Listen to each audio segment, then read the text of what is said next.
Alright, so we got an Audi in today. Customer states he has a major oil leak. So we just got it in now. We're gonna get it jacked up in the air. Look from underneath, look from the top, look from the filters and everywhere, and see if we can source the oil leak. Alright, so we definitely got a major oil leak here. We're gonna take off all these covers real quick and see if we can get to the culprit. So we just got the cover off.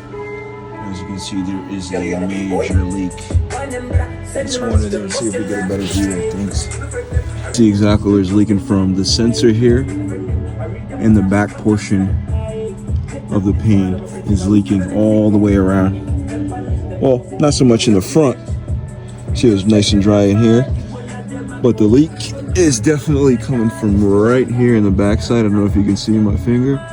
Major leaks coming out the pan here. So we'll just start off by disconnecting the sensor, disconnecting that, draining all the oil out of the pan, and getting it replaced for the customer. A little bit of oil leak coming all over here, all over the place.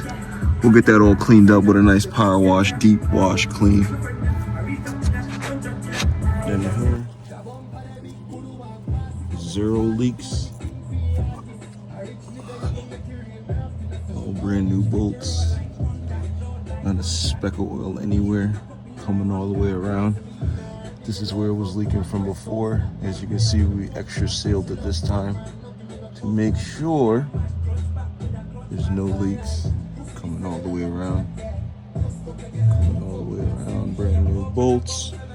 Even brand new bolts on the sensor. This is just residue brake clean from me just spraying it down, because as you can see in this area, I just brake cleaned all of this, brake cleaned all this.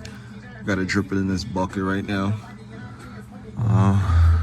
We're just trying to clean up all the residue oil that was built up from it leaking before.